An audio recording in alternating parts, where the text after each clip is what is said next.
რატომ ბრუნდება წონა დიეტების შემდეგ?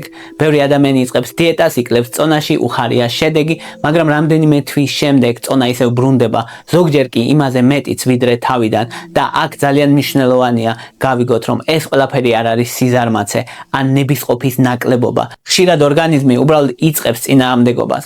როცა ადამიანი სწრაფად ან მკაცრი დიეტით იკლებს, სხეული ამას აღიქვას როგორც შიმშილს და რა ხდება ასეთ დროს?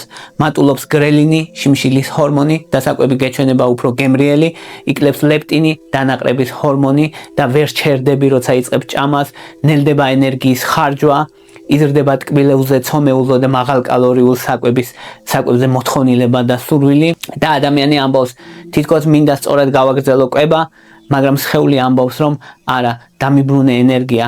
სწორედ ამიტომ არის მკაცრი დიეტების შემდეგ უძლურების შიმშილი. უფრო ხშირად ფიქრობ საჭმელზე, უფრო ადვილად კარგავ კონტროლს, სტრესის დროს უფრო ადვილად გინდება ჭამა და უბრუნდები ძველ ჩვევებს. ეს არის მიზეზი, რატომაც მკაცრი დიეტები ხშირად კარგ შედეგს იძლევა მოკლე დროში, მაგრამ ცუდად მუშაობს გრძელ ვადაში, იმიტომ რომ ადამიანი შეიძლება 2 კვირა ან 1 თვე იყოს მკაცრ მონოდიეტაზე და გაუძლოს, მაგრამ მთელი ცხოვრება ვერ იშიმშილებს. წონის კლების დროს იკარგება არა მხოლოდ ცხიმი, არამედ კუნთიც და რაც ნაკლებია კუნთი, მით ნაკლებია ენერგია და მით ნაკლებ ენერგიას ხარჯავს ადამიანი. და ამ დროს ადამიანი ფიქრობს, მე ხომ აღარ ვჭამ ბევრს, მაგრამ რატო ვერ ვიკლებ და რატო ვიმატებ ასე ადვილად? იმიტომ რომ კუნთი აღარ არის, იმიტომ რომ კუნთი განილევა. რადგან ამ დროს სხეული უკვე ნაკლებ ენერგიას ხარჯავს. ამას ემატება ჰორმონები, შიმშილი, სტრესი, ემოციური ჭამა და ძველი ჩვევები და ნელ-ნელა წონა ისევ უბრუნდება საწყის. არსებობს კიდევ ერთი თეორია, რომელიც საინტერესოა, რომელსაც ქვია set point-ის თეორია. ეს ნიშნავს, რომ სხეული თითქოს მუდმივად მიისწაფის იქითკენ, რომ რაღაც დიაპაზონი შეინარჩუნოს, რომელშიც ყველაზე დიდი ხნის განმავლობაში იყო და ამას ეძახიან set points. ამიტომ არის, რომ თუ კი დაიკლებ, თუ სულ 70 იყავი და დაიკლებ 60-ზე, ძალიან მაღალი ალბათობაა, რომ ისევ დაუბრუნდები 70-ს ამ თეორიის მიხედვით. მაგრამ საქმე იმაშია, რომ ეს set point-ი შეიძლება შეიცვალოს. ანუ შენ თუ დიდი ხნის განმავლობაში გაჩერდები 60 კილოზე, შემდეგ მოიმატებ 65-ზე, ორგანიზმი ისევ მიისწრაფის იქითკენ, რომ 60-მდე დაიკლოს. ანუ აქ შეგიძლია თამაშის წესების შეცვლა. ანუ ეს ნიშნავს, რომ დაკლება შესაძლებელია. ოღონდ კლება უნდა იყოს გონივრული, ნელა დაგეგმილი და შენარჩუნებული. არა ისე, რომ ყველაფერი აიკრძალოს და ხვალ ადამიანი ისევ ძველ რეჟიმს დაუბრუნდეს მერე.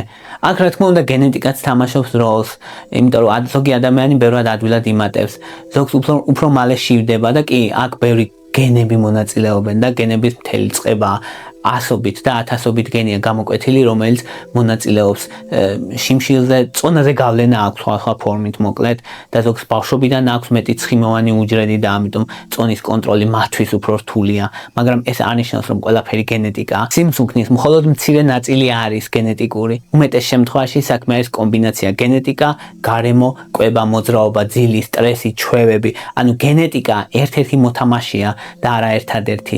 და დიდი პრობლემა არის ასევე იო დაიეტინგი, ანუ იო დიეტები. ეს ნიშნავს, რომ როცა იკლებ, მე ისე ვიმატებ, მე ისე ვიკლებ, მე ისე ვიმატებ და ამ ციკლში შედიხარ და ეს ციკლი მეორდება წლების განმავლობაში. ეს არ არის უბრალოდ წონის თამაში. ასეთი მუდმივი მერყეობა ხშირად ზრდის სტრესს, აუარსებს თვის შეფასებას და ადამიანს უჩნდება განცდა, რომ მე მაინც არაფერი არ გამომდის და როცა ადამიანს ეს განცდა უჩნდება, ის ხშირად საერთოდ ანებებს თავს ყველაფერს და მიუშვებს თავის ორგანიზმს და აქ არის მთავარი შეცდომა.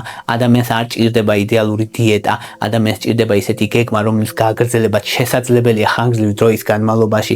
არა შიმშილები, არა მნიშვნელოვანი აკრძალვები, არა ერთკვირიანი გმირობა, არამედ მარტივი სისტემა, საკვები, რომელიც ანაყრევს საკმარისი ცილა, მეტი ბოსტნეული, ნორმალური ულუფები და ხელმისაწვდომი პროდუქტები.